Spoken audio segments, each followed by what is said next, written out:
Welcome to the podcast Mining Matters, where you can dig a little deeper into developing your English speaking skills as a mining or minerals processing industry professional with me, Kirsten.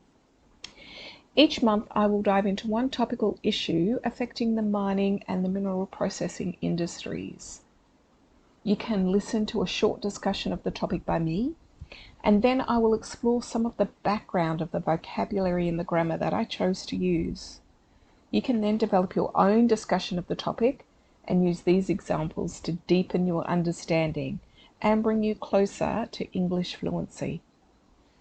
Now you can choose to record yourself at home and keep the recordings as a record to observe your own improvement. Or you could join my speaking program, get some personal and private feedback from me, while joining in some lively and insightful conversations with other industry processing professionals.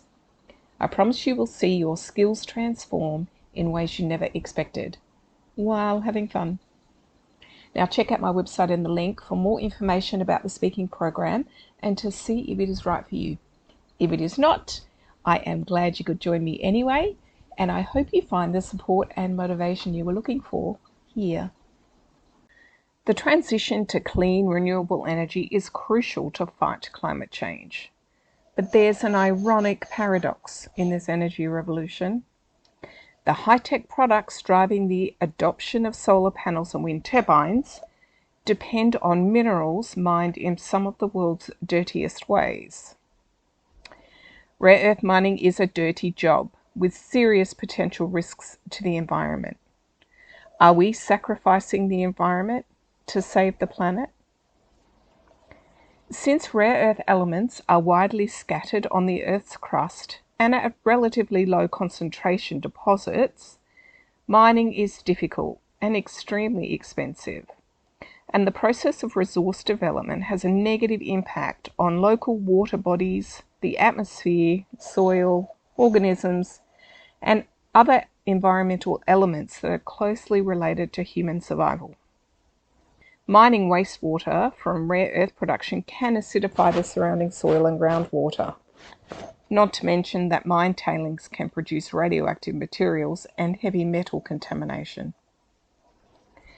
Though they have a clean, high-tech image, mining and refining rare earths is a very dirty process.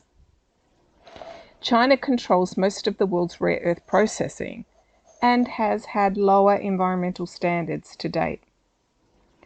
The Bayan Obi mine, located in Baotao in the Inner Mongolia region of China, is the world's biggest rare earth element mine, both by recoverable reserves and by production. It accounts for more than 40% of the total known rare earth element reserves in the world, and nearly half of the global rare earth production. Baotao is also one of the most heavily polluted areas on Earth, from industrial mining, processing, and manufacturing. Clearing the land to dig for ore meant removing vegetation in an area already prone to desertification. This allowed the Gobi Desert to creep southward. Ecosystems, farm animals, vegetables, and humans have been exposed to continuous pollution, contracted several serious illnesses, and died from it in a lot of cases. But without rare earth minerals, the transition to renewable energy would be impossible. So what can be done about this paradox? First, we need better technologies for extracting, processing, and recycling rare earths more sustainably. New mining methods can reduce water use, waste, and radiation. Processing innovations can lower chemical consumptions and emissions. And recycling rare earths from old electronics can cut the need for new mining. Second, diversifying rare earth supply will raise standards worldwide. Currently, China controls over 60% of mining and 90% of processing. By expanding production into countries with stricter standards, the bar will be raised for the whole industry.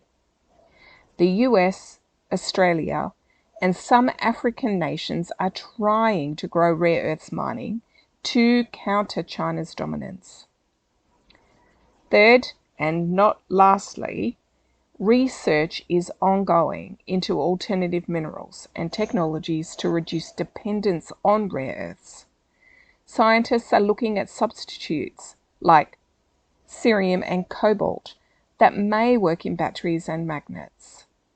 And a new motor and turbine design could work with fewer rare earths. While complete substitution is difficult, even incremental cuts in rare earth use per technology can make a huge difference. The clean energy revolution runs on minerals like neodymium from China.